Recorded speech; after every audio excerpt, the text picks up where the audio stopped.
Y vamos a terminar a buena hora para que puedan llegar también a tiempo a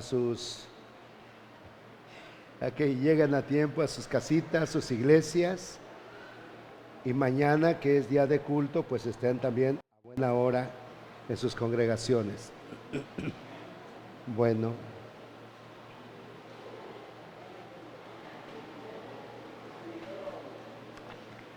estos estudios que estamos teniendo ahorita, tal vez son un poquito cansados, pero vienen estudios sobre el arrebatamiento, vienen estudios sobre la tribulación.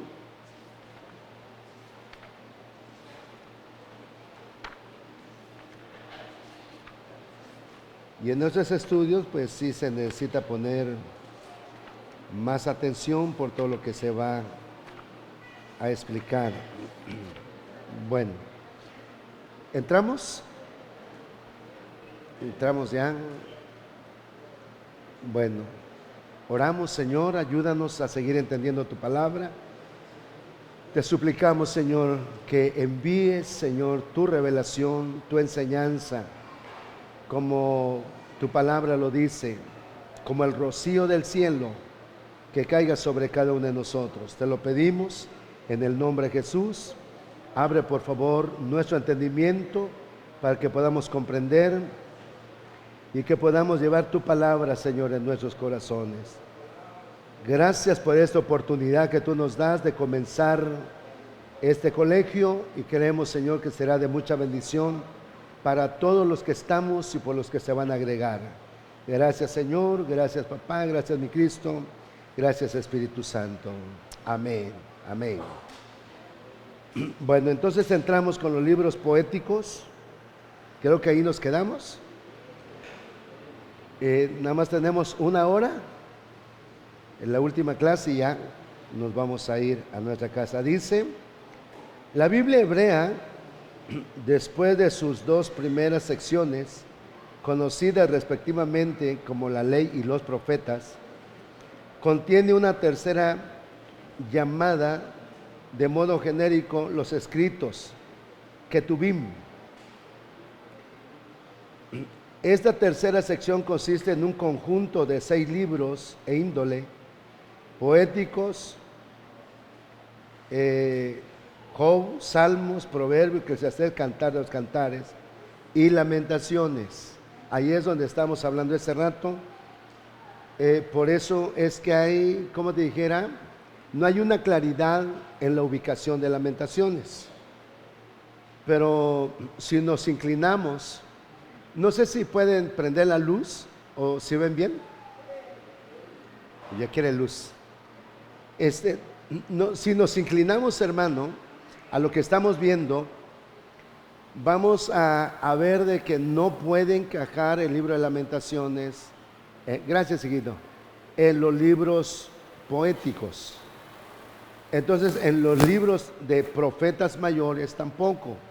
Por eso más se inclinan algunos en ubicarlos donde están los libros poéticos. Dice aquí, bueno, sí, si leemos aquí, amalgando temas y estilos, los Ketubim, que son los escritos que estamos viendo de los leyes y los profetas. Va a querer que usted se ubique en esto. Cuando hablen de Ketubim, están hablando de la ley y los profetas, Ketubim. Es un poquito complicado este asunto porque tienen términos que no muy nos relacionamos. Pero dice, los Ketubim conceden un lugar destacado del género sapiensal, del latín sapiensal, o sea, sabiduría, especialmente representado por Jacob, Proverbios, o sea que son libros, los que estamos aquí mencionando, los Salmos, Proverbios, por favor, véame tantito, son libros donde traen muchos consejos. Por decir Proverbios, Dice el principio de la sabiduría es el temor a Jehová. Si alguno quisiera leer Proverbios capítulo 1, verso 1 en adelante.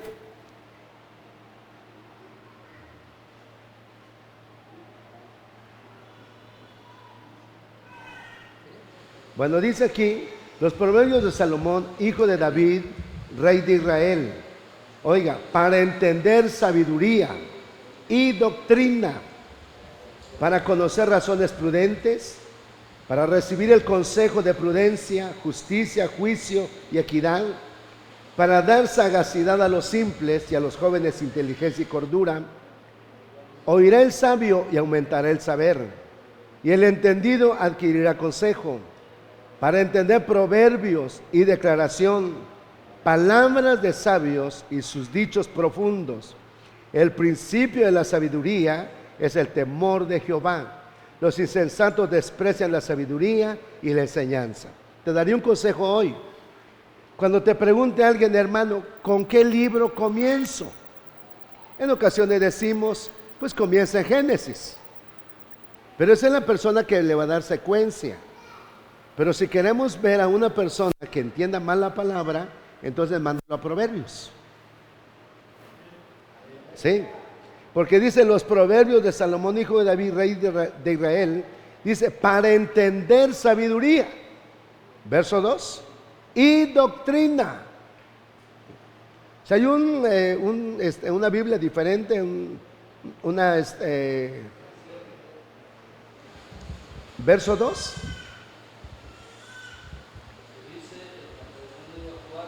Ajá. Dice, estos proverbios tienen como propósito que ustedes los jóvenes lleguen a ser sabios, corrijan su conducta y entiendan palabras bien dichas y bien pensadas. También sirven para enseñar a los que no tienen experiencia, a fin de que sean cuidadosos, honrados y justos en todo, que muestren astucia y conocimiento y piensen bien lo que hacen. No está. Entonces, procure siempre darles un consejo. ¿Qué libro puedo leer? Lea Proverbios. Lea Proverbios. Lea Proverbios. Nosotros leamos también Proverbios. Dile a otro hermano que está a tu lado, lee Proverbios. Entonces, ¿qué vamos a entender? Sabiduría y doctrina, para conocer razones prudentes. Dentro de eso, dice aquí, están los libros, dice aquí, de sabiduría, especialmente, dice, representado por Job, Proverbios, Eclesiastés, los Salmos. La sabiduría, a lo que dice estos escritos didácticos, hacen permanente referencia, es de carácter eminentemente, dice aquí, práctico, no consciente tanto en la apelación teórica, oiga, sino que va directo. Vea tantito por acá, no es teórico, sino que son experiencias que tuvo Salomón, experiencias que tuvo David en el libro de los Salmos, cuando él desafortunadamente pecó. Entonces su arrepentimiento, eso no es teoría, eso es experiencia. Salomón, con todo lo que aprendió a través de la sabiduría, no fue teoría que se lo hayan contado, que lo haya visto, sino él mismo lo experimentó.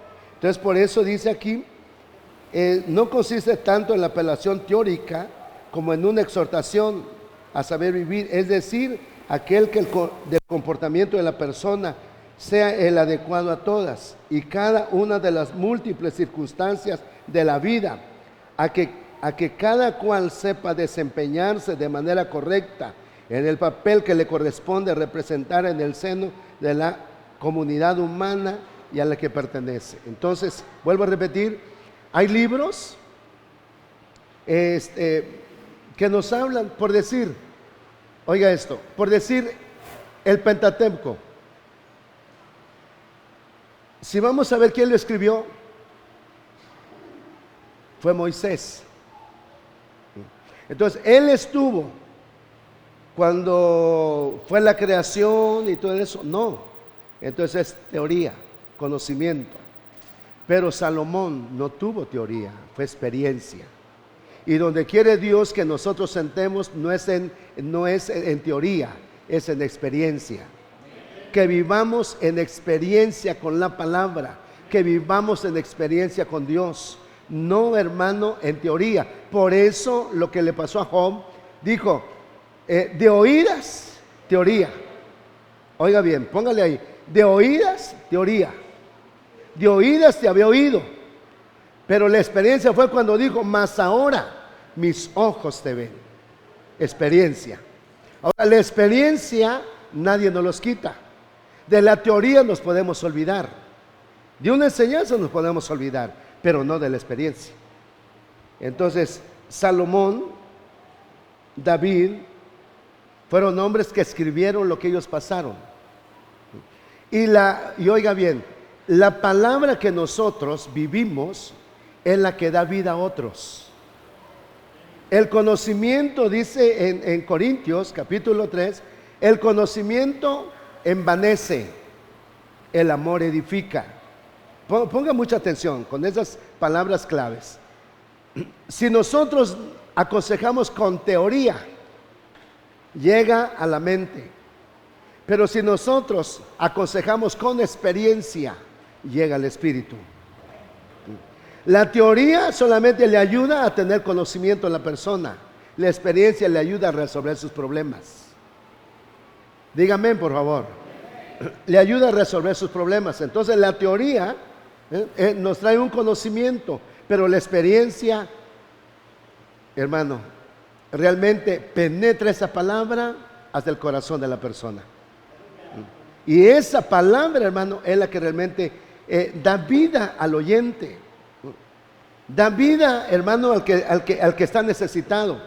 Y cuando decimos, es que yo también lo pasé, es que eso yo también lo viví, es que eso yo también lo sufrí, eso cómo le ayuda a la persona que estamos aconsejando para que levante su ánimo. Pero si decimos, no, si yo también sé que muchos lo han pasado, esa es teoría. Pero experiencia es algo personal. Bueno, despiértalo un tantito, ¿sí? Bien. Sigo leyendo. Así como el buen artesano posee una suerte de sabiduría que lo capacita para tallar madera, forjar metal, engastar piedras preciosas o tejer bellas telas, según Éxodo, que fueron entendidos los que iban a hacer las cortinas.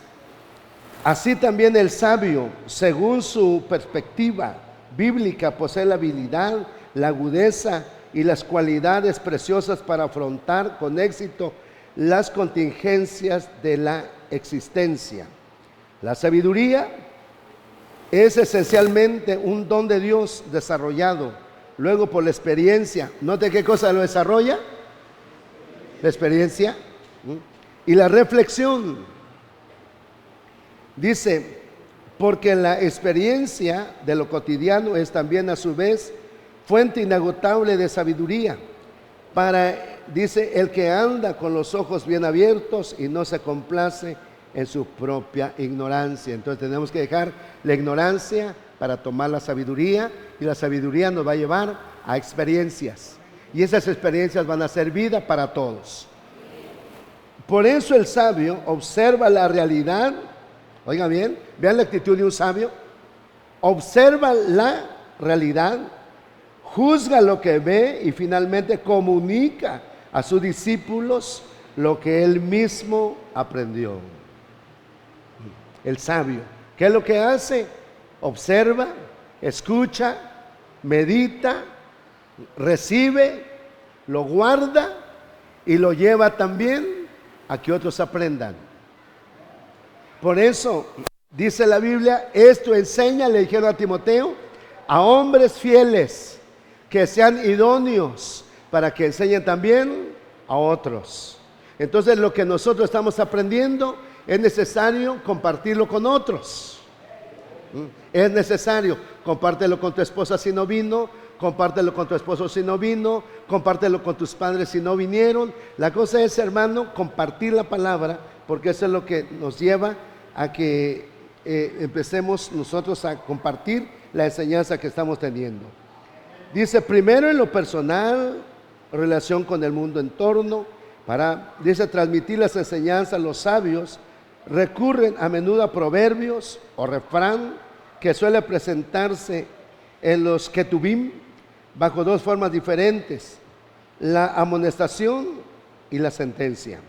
La primera de ellas se reconoce enseguida con la frecuencia del uso, dice, del modo verbal, etcétera. La segunda, la sentencia, consiste en la breve dice descripción objetiva de una realidad comprobable, de un hecho sobre el cual no se pronuncia ninguna especie de juicio, bueno, etcétera.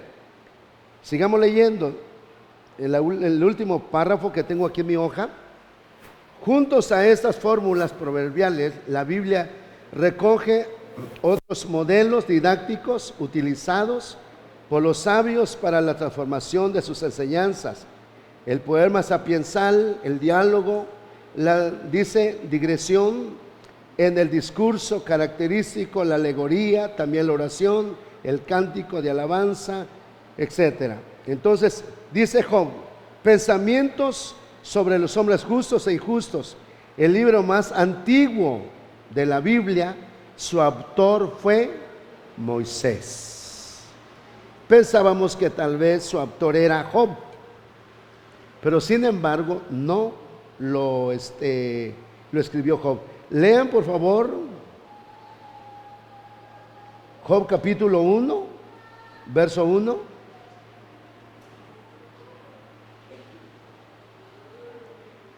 Si ahorita tiene que hacer más esfuerzo porque ya comió y el calor, pero haga su esfuerzo. Solo es el hermano. versículo 1. Job capítulo 1, verso 1. Amén. Hubo en tierra de Uz un varón llamado Job, y era este hombre perfecto y recto, temeroso de Dios y apartado del mal. Bueno, apartado del mal. Gracias. Dice, note quién está escribiendo, que no está escribiendo Job. Dice, hubo en tierra de Uz un varón llamado Job. Él no está escribiendo ese libro. Sí, nos estamos dando a entender, ¿verdad?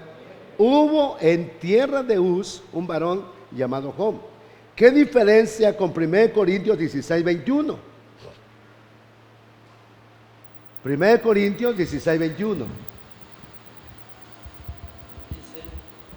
Yo, Pablo, os escribo esta salutación de mi propia mano. Ahí está. Entonces, note bien por favor. Pablo decía, yo, Pablo, estoy escribiendo esto. Pero en Job 1:1 dice, hubo en tierra de Uz un varón llamado Job. Entonces, él no lo escribió. Todos se inclinan a que el escritor fue Moisés. O si te das cuenta, Moisés, qué bendición tuvo de escribir ¿cuántos libros? Moisés no estuvo, hermano, en la creación. Sin embargo, Moisés escribió Génesis.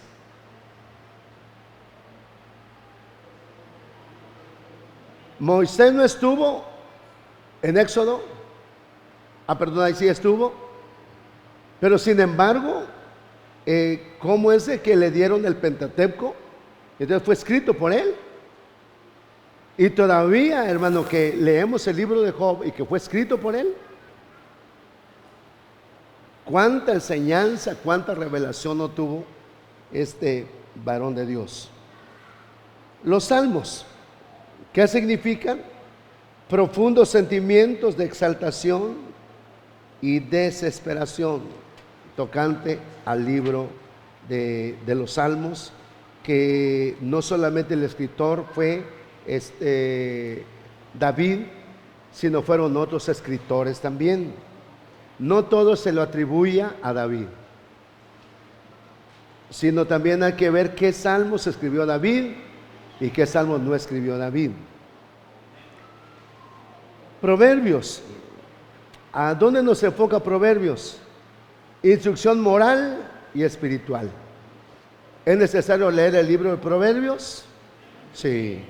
muy importante. Dice Eclesiastés, la vacuidad de los razonamientos humanos. Si vemos un tantito Eclesiastés, siempre dice: no hay nada debajo del cielo. Todo lo que es, ya fue. Y todo lo que fue, será. Entonces no hay nada. Y termina capítulo 12 de Proverbios. Si alguien me ayuda a buscarlo. El libro de Proverbios termina diciendo: esto es el todo del hombre.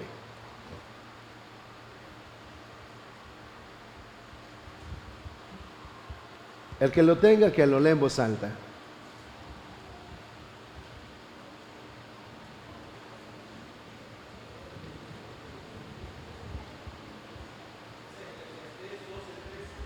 Eclesiastés 12:13.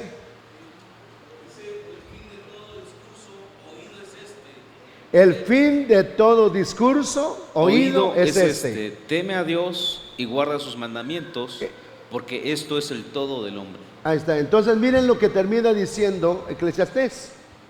Este es el todo del hombre. ¿Qué cosa? Guarda, escucha sus mandamientos, guarda sus mandamientos, teme a Dios. Teme a Dios, ese es el todo del hombre. Bueno, entonces Eclesiastés nos habla de un personaje que llegó a tener todo, pero no tenía herederos. Y si usted empieza a investigar Eclesiastés, va a encontrar que es el razonamiento del humano, el deseo del corazón de los humanos, que es lo que tienen dentro de cada uno de ellos. Cantar de los cantares. ¿A dónde se enfoca? El amor de Cristo es una iglesia, dice, por su iglesia simbolizada. Lamentaciones, 5 poemas de clamor al amor divino por la caída de Jerusalén, escrito por Jeremías. ¿Vamos bien hasta ahí? Los libros proféticos, la segunda de las 3 grandes secciones en que se divide la Biblia hebrea, es la llamada de los profetas, Nebim. Dice, subdividida a su vez en 2 grupos, profetas anteriores y profetas posteriores. En el grupo de los anteriores se encuentran 6 libros de carácter histórico, y ahí menciona Josué, Jueces, Samuel, Reyes. El conjunto de los posteriores está formado por Isaías, Jeremías, Ezequiel, que son considerados como los profetas mayores, y los 12 profetas menores, así nombrados, no porque su contenido sea de menor importancia, sino porque son notablemente menos extensos que los escritos por los 3 grandes profetas. Si usted quiere marcarlo, marque esa parte. Y nos explica los profetas menores, así nombrados, no porque sus contenidos sea de menor importancia, sino porque tienen menos capítulos. Si usted quiere marcarlo ahí en su estudio, márquelo. Le recomiendo para que usted tenga algunos puntos que sobresalen. Profeta es una palabra castellana dividida del vocablo griego profetas, compuesto de preposición pro, que equivale delante de, en presencia de, y del verbo femi, que significa decir o anunciar. El sentido principal de esta palabra es anunciar o comunicar algún mensaje. No sé si voy bien por ahí o ya lo quiere explicar.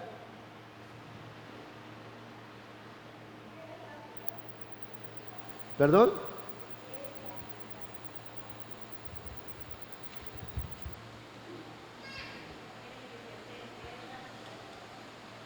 ¿Dónde lo encontró eso? Poquito arriba.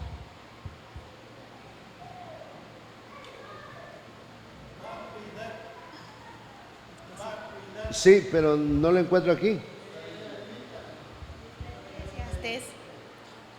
¿Dónde dice libros proféticos?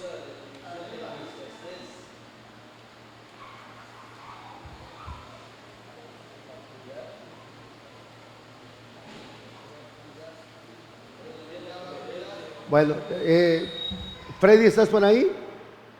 Yo pienso que es un vacío, pero ahorita vamos a verlo.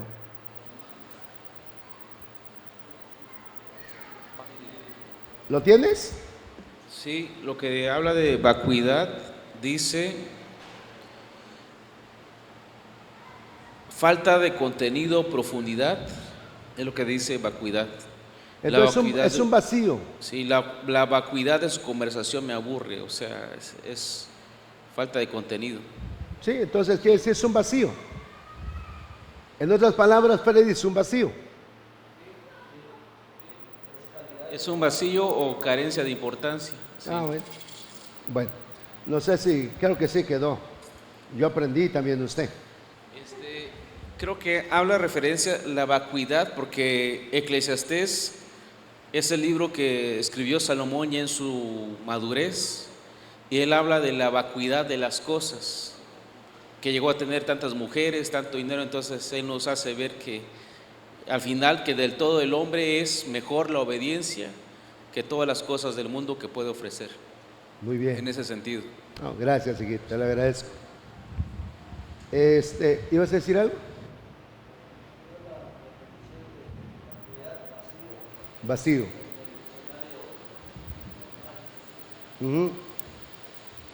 Bueno, entonces cuando hablamos de profeta es una palabra compuesta con la preposición pro, que equivale o delante de, es alguien que va anunciando las cosas que van a venir. Profeta.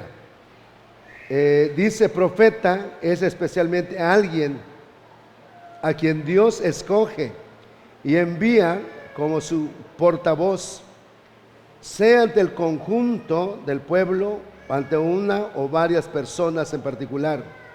No se trata pues en la Biblia de adivinos, magos, astrólogos o futurólogos entregados a predecir acontecimientos venideros, sino de mensajeros del Dios de Israel enviados a proclamar su palabra en precisos momentos históricos. En ocasiones el mensaje profético se refería a algún evento futuro, pero vinculado siempre a la situación concreta, inmediata en la que seguía la profecía. Y ahí te manda un texto de la Biblia, Isaías capítulo 7, del verso 1 al 17. Dios nos habla cuál era la función de los profetas. Eran portavoces. Entonces ellos iban bajo una inspiración de parte de Dios para alertar al pueblo, para exhortar al pueblo, para corregir al pueblo. Entonces eran hombres que Dios escogía. Por eso ahí tenemos que tener, como te dijera, conocimiento de que cuando alguien Dios llama es porque realmente hay una misión que cumplir. Y entonces Dios le encargaba. Entonces hay profetas que posiblemente sí le caen bien a la gente y profetas que no. Como vemos a los profetas del Antiguo Testamento, había un profeta que siempre decía: tú siempre cuando hablas, desgracia me anuncias. Entonces no permitía ese rey que el profeta hablara, porque decía: es que nunca estás a mi favor, nunca dices que lo que estoy haciendo está bien, siempre hablas desgracias. Entonces le prohibían a ese profeta que hablara. Pero cuando el profeta habla es porque algo va a acomodar. Cuando el profeta habla es que quiere decir que algo va a ordenar y que esa palabra lo necesitamos por el tiempo que estamos viviendo. Bueno, vamos a los profetas mayores. Dice aquí Isaías, la principal profecía de condena y consolación mesiánica. Eso es lo que encierra todo lo que es el libro de Isaías. El libro de Jeremías, un nuevo pacto y un corazón nuevo bajo el justo gobierno del Mesías. Mensaje de juicio contra la moral de Judá y el deterioramiento espiritual. Entonces, si vamos a Jeremías, nos habla que nos va a quitar un corazón de piedra, nos va a un corazón de carne. Entonces, nos habla de un cambio de nuestro corazón. En Ezequiel, castigos futuros y restauración de Israel. Entonces, estamos, hermano, englobando todo lo que habla el libro. Daniel, la profecía de los posteriores tiempos. Ahora veamos lo que hablan los profetas menores. Oseas, Israel es una adúltera, pero recibirá misericordia. Ya usted detalladamente puede usted leer el libro de Oseas y va a encontrar con un mensaje central de lo que estamos hablando. El libro de Joel profecía sobre el derramamiento del Espíritu Santo. Después, cuando él le avisaron, le dijeron que iba a ser restaurado el trigo, el mosto y el aceite. Entonces habla de una restauración, que en esos tiempos estamos nosotros, por la gracia de Dios. Amós nos habla de un edicto de juicio contra las naciones, sobre todo Israel. Abdías, libro que profetiza la destrucción total de Edom. Jonás, el profeta rebelde, es obligado a cumplir su misión. Miqueas, predicción del juicio y promesa de restauración mesiánica. Nahum, profecía sobre la destrucción de Nínive. Habacuc, Jehová enseña fe y paciencia. Eso necesitamos todos. Sofonías, Jehová juzgará las naciones, pero recordará a su pueblo. Ageo, Zorobabel unifica al pueblo para reedificar el templo. Zacarías, la profecía mesiánica que llama a terminar la construcción del templo. Y Malaquías, reprende y exhorta al pueblo, porque su Mesías vendrá pronto. No sé si hay algo que preguntar de acá. Libros proféticos, poéticos, ya usted lo tiene en su separador. Es muy importante que nosotros hagamos diferencia. ¿Cuántos libros son los libros de la ley? 5. ¿Cuáles son? Génesis, Éxodo, Levítico, Número, Deuteronomio. Libros históricos, ¿cuáles son?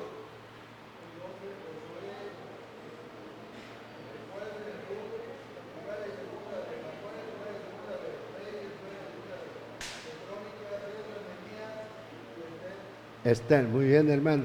Vamos a ponerle su estrellita terminando. Poesía, sabemos que ya está Job, Salmos, Proverbios, Eclesiastés y Cantares. Los profetas mayores, ¿cuáles son? Isaías, Jeremías, Lamentaciones, Ezequiel y Daniel. Profetas menores, ¿cuáles son? Oseas, Joel, Amós, Abdías, Jonás, Miqueas, etc. Entonces ya podemos entender el orden de los libros, hacer la diferencia. ¿Hay libros proféticos? Sí. ¿Hay libros poéticos? Sí. ¿Cuáles son los profetas mayores? ¿Cuáles son los profetas menores? Que todo eso debemos de tener, tal vez no de una manera completa, hermano, pero sí tenemos que tener un conocimiento. Amén. Un conocimiento, que eso lo necesitamos todos. Bueno, entonces, al entrar en los evangelios, dice, Mateo representa a Cristo como el Rey prometido.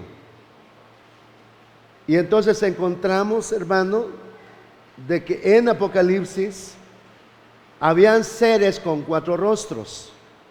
Si me lo pueden buscar ahí, se lo voy a agradecer bastante.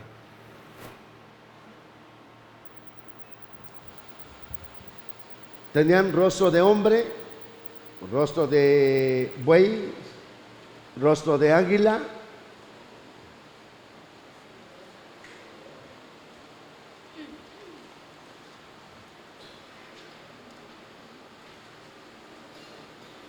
¿alguien lo tiene? ¿Perdón? 4:7 de Apocalipsis. El primer ser viviente era semejante a un león, el segundo era semejante a un becerro, el tercero tenía rostro como de hombre y el cuarto era semejante a un águila volando. Muy bien, gracias, hermano. Miren, aquí hay mucho de qué hablar. Cada evangelio trae, hermano, un símbolo muy importante. Por decir, Mateo Si usted lee el Evangelio de Mateo, usted va a encontrar que Jesucristo le dieron, hermano, un reconocimiento. Ahora escucha bien, por favor. Si va a Marcos, mire, lo voy a poner acá. Vaya a Mateo, por favor, y vean la genealogía de Jesús.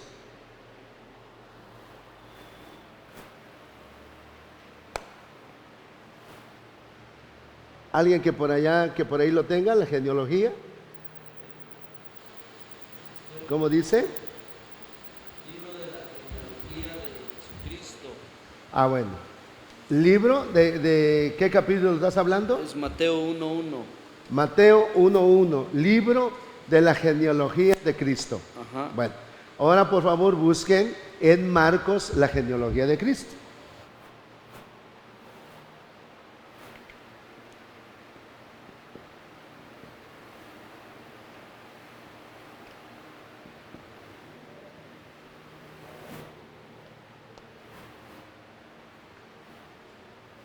Apóyense todos.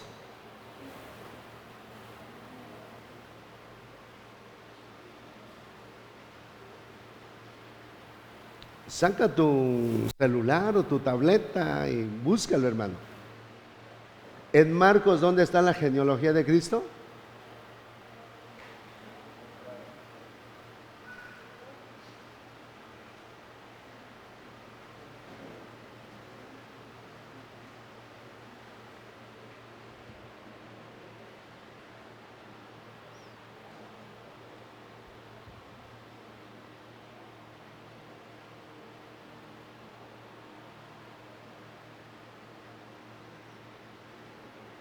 ¿Sí lo está buscando?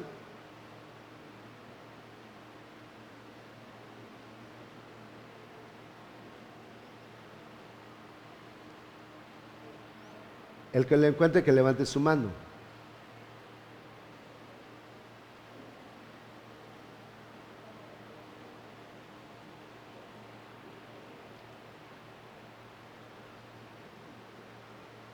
Apúrate porque faltan 28 minutos para que terminemos.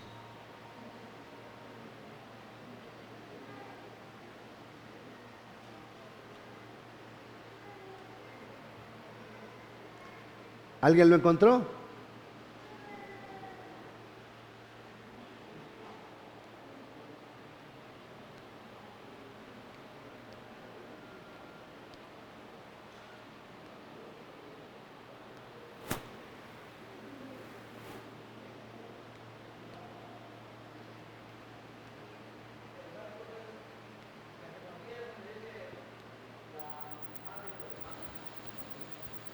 ¿Qué?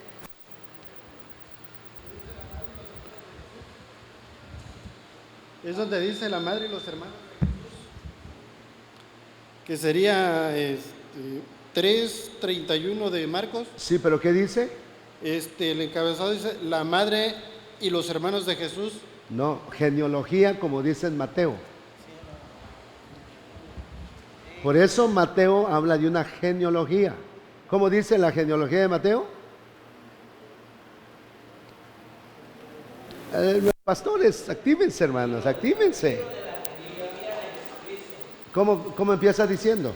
Libro de la genealogía de Jesucristo, hijo de David, hijo de Abraham. ¿Solamente ahí termina?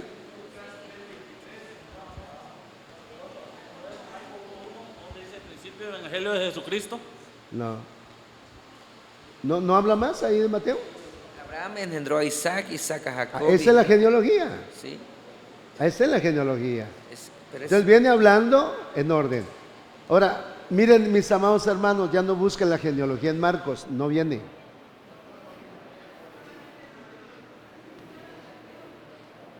¿Sabe por qué? Porque Mateo está representado con ¿qué? León. ¿Y Marcos está representado con qué? Buey. Bueno, ahora sabes, si empiezas a estudiar el Evangelio de Marcos, te vas a dar cuenta que él vino como un esclavo, como un buey, como un trabajador. Entonces ahora escucha bien por favor esto. Todo esclavo no tenía genealogía. No tenía. Ponga mucha atención en esto.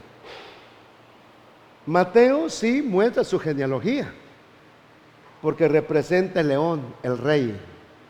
Vino desde Adán, viene. Entonces hasta llegar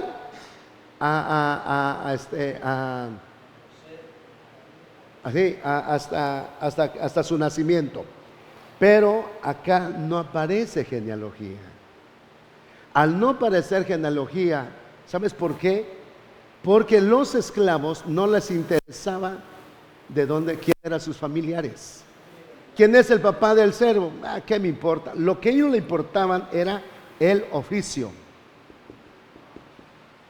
o sea, el trabajo. Eso les interesaba a ellos, no quién eran sus familiares. Por eso al ir investigando nos damos cuenta que Marcos representa al esclavo. ¿De dónde vino? No sabemos. ¿Qué hizo? Eso es lo importante para un esclavo. ¿Qué hacía? Su trabajo. ¿A qué hora se levantaba? ¿A qué hora descansaba? ¿Qué logró hacer? Era todo lo importante. Pero su genealogía. Por eso dice en Isaías que su generación, ¿quién la contará? ¿Sí me está oyendo, pastores? ¿Sí? ¿Ya están buscando la cita? Su generación, ¿quién la contará? Como que quedó todo en el olvido. Y eso se refiere, hermano, a un esclavo.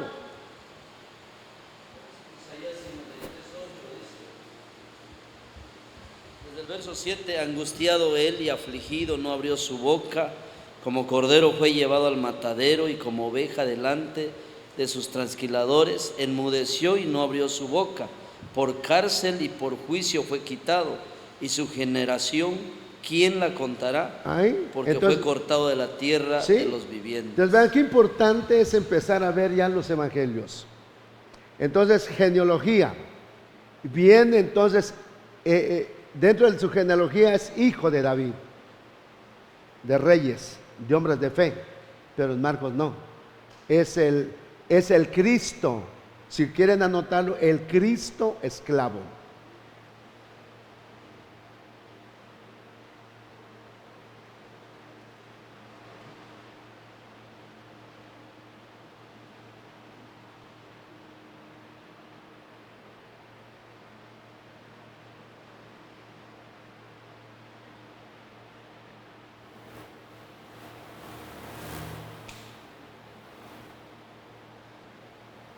Lucas.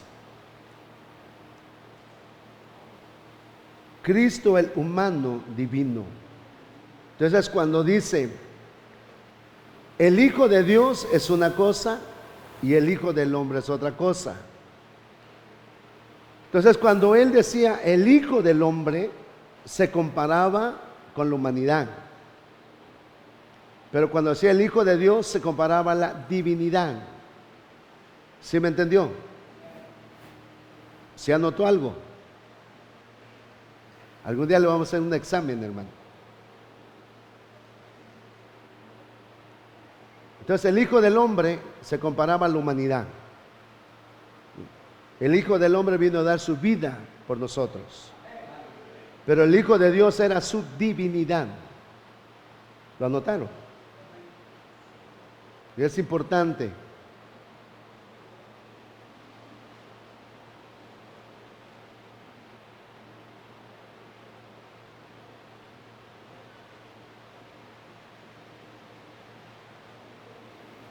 El Evangelio de Juan. No sé si hay alguna pregunta ahí.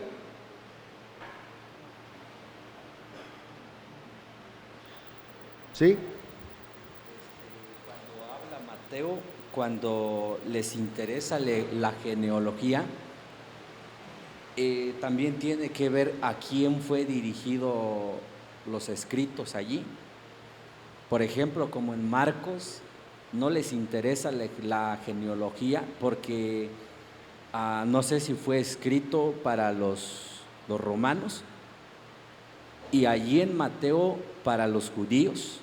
Ujú. No sé si estoy bien ahí. Sí. Es que el Evangelio de Marcos es más para los romanos.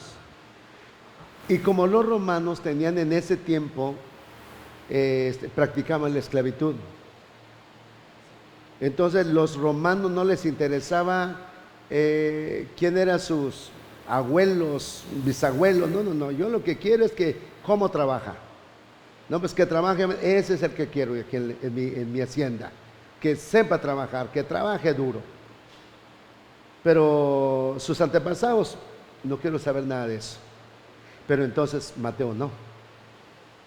Porque allí esperaban el Mesías. El Mesías, el Rey. Sí. Es que cuando Sí. vamos entendiéndole esto, vemos que no es un evangelio común y corriente, sino que tiene algo detrás de la palabra, nos deja una enseñanza muy, muy bonita. Entonces, el evangelio de Marcos podemos encontrar que dentro de los estudios que vamos a tener más adelante, entonces son las 4 facetas del ministro que nosotros tenemos que trabajar como el evangelio de Mateo. Tenemos que trabajar como el evangelio de Marcos. Santo Dios, entonces, ¿le interesa el pueblo lo que hacemos? Sí, pero no le interesa lo que suframos. Entonces Él nos quiere ver trabajar y exige en ocasiones buena palabra, exige ejemplo, exige perfección.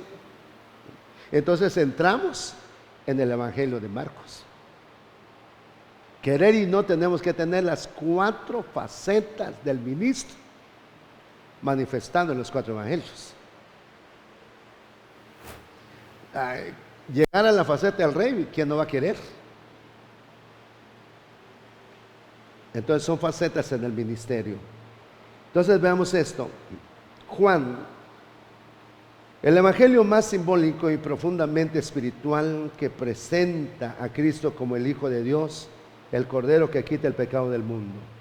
Y con eso vamos a ir ya terminando. Cuando hablamos del evangelio de Juan, ya más adelante en el estudio, si usted lo quiere leer, nos hace diferencia, lo separa. Vean esto, ya vamos a ir terminando. Separa lo que es el evangelio de Mateo, Marcos, Lucas. ¿Por qué separa el evangelio de Juan? Porque el evangelio de Juan es el evangelio más espiritual. Es ver a un Cristo exaltado. Ya no es el Cristo esclavo, ya no es el Cristo rey, es el Cristo exaltado. Entonces, cuando hablamos del evangelio de Juan, estamos hablando de un Cristo resucitado. Estamos hablando de un Cristo. Si nos damos cuenta, creo que en el evangelio de Juan capítulo 20 es cuando Él le da su espíritu a sus discípulos. Creo que es capítulo 20. Y le dice el Señor Jesús, recibid el espíritu.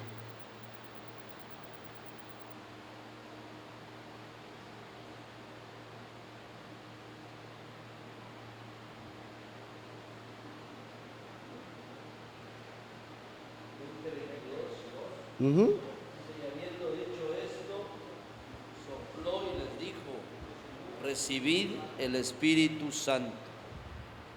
¿En qué evangelio fue? Es Juan 20, 22. Así es que ya es el Cristo exaltado.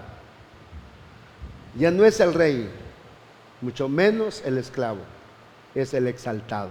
Entonces, si ustedes leen el evangelio de Juan, nos va a llevar siempre a la exaltación del Señor, de los misterios de su resurrección. Ya no nos va a hablar tanto sobre su pasión, sino fue de su exaltación.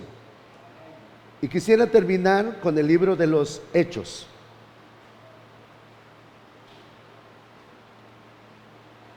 Dice libro histórico, y entre paréntesis dice los Hechos. Autor, Lucas. ¿Ahí lo tenemos? Bueno, autor Lucas. Dice aquí, el médico amado, el libro es en cierto sentido una continuación del Evangelio de Lucas y está dirigido a la misma persona, Teófilo. Buscan, por favor, Lucas capítulo 1, verso 1 al 4 y Hechos capítulo 1, verso 1.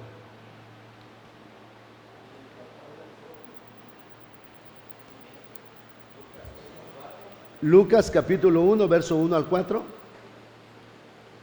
Puesto que ya muchos han tratado de poner en orden la historia de las cosas que entre nosotros han sido ciertísimas, tal como nos lo enseñaron los que desde el principio lo vieron con sus ojos y fueron ministros de la palabra. Me ha parecido también a mí, después de haber investigado con diligencia todas las cosas desde su origen, escribírtelas por orden, oh excelentísimo Teófilo, para que conozcas bien la verdad de las cosas en las cuales has sido instruido. Bueno, entonces quisiera explicar tantito esto. Lucas, su trabajo era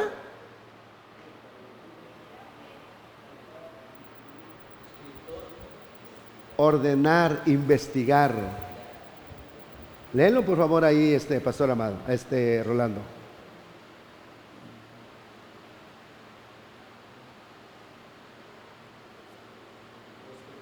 Lo he puesto en orden, ¿sí?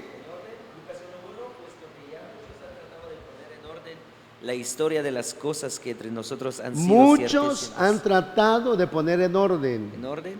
Entonces quiere decir que no era solamente Lucas el que estaba investigando, sino había muchos interesados en poner en orden lo que Jesús había hecho. Los que desde el principio lo vieron con sus ojos y fueron ministros de la palabra. Me ha parecido también a mí, después de haber investigado con diligencia. Entonces, ¿qué es lo que hacía Lucas? Investigaba.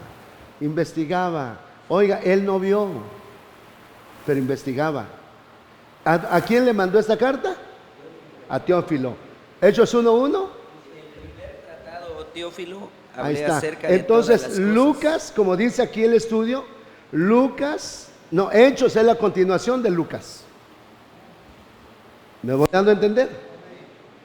Lo que hizo Lucas, que esa carta se lo mandó a Teófilo, ahora dice, bueno, en el primer tratado, Teófilo, Hablé acerca de todas las cosas que Jesús comenzó a hacer y a enseñar. fue en el Evangelio de Lucas.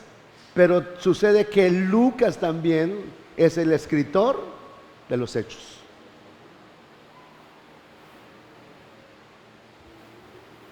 ¿Vamos entendiendo un poquito?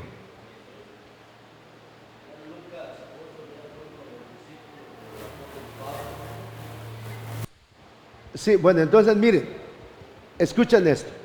Cuando estamos hablando de eso, quiere decir que el hombre le ha puesto títulos. No es muy confiable los títulos que usted vea o los encabezados. Cuando encontramos en la Biblia que dice los hechos de los apóstoles, ese título el Señor no lo puso. ¿Vamos entendiendo? ¿Sí me entiende? Léame algunos encabezados de los evangelios o de cualquier otro libro. Encabezados. La ascensión La ascensión, ese es el encabezado. ¿De qué? de Hechos 1:6. Hechos 1:6. Hechos 1:6. Cuando dice la ascensión, eso no lo pusieron ellos, pues, sino que el hombre, los traductores, para hacer diferencia de los eventos, le pusieron encabezados. Como que no muy los convenzo.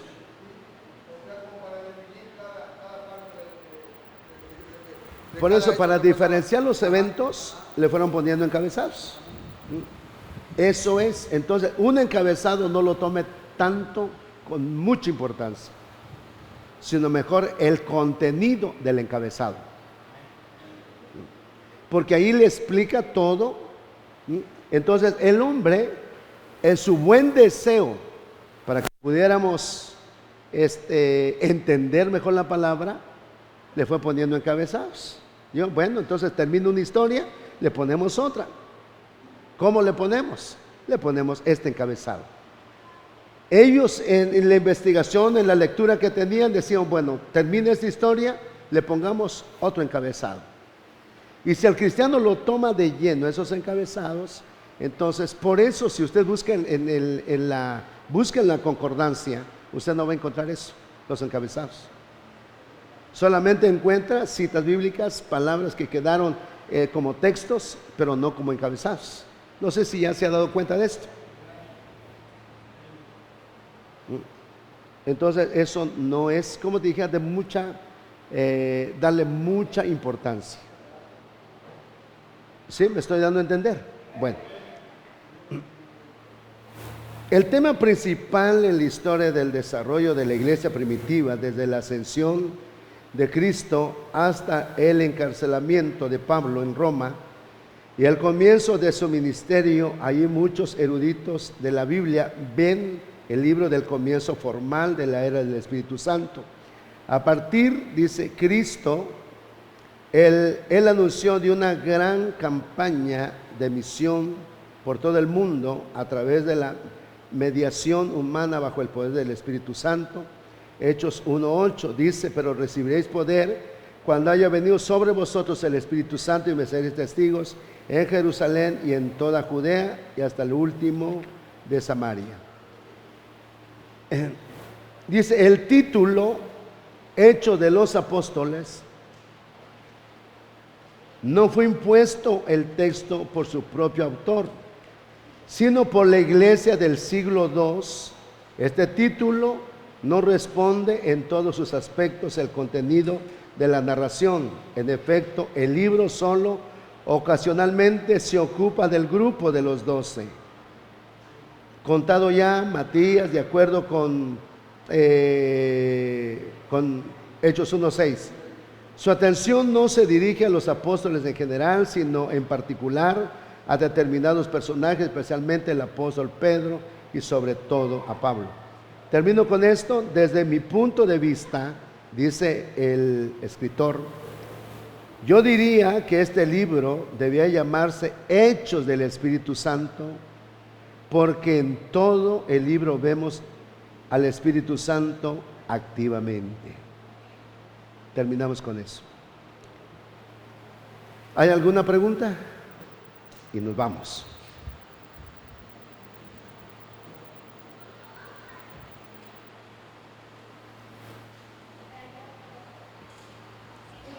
El libro de Marcos dijimos que va dirigido a los romanos. ¿Sí me podría explicar los otros libros a quién van dirigidos?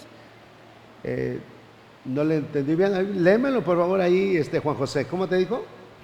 El hermano que dio ahorita la definición, que el Evangelio de Marcos estaba dirigido a los romanos, pero los demás libros, ¿a quién van dirigidos?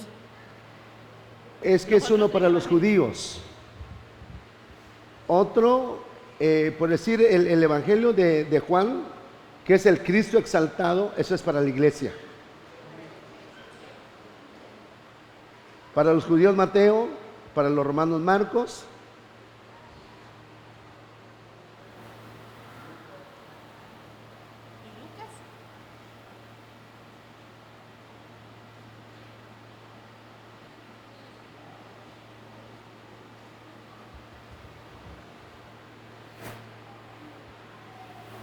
Bueno,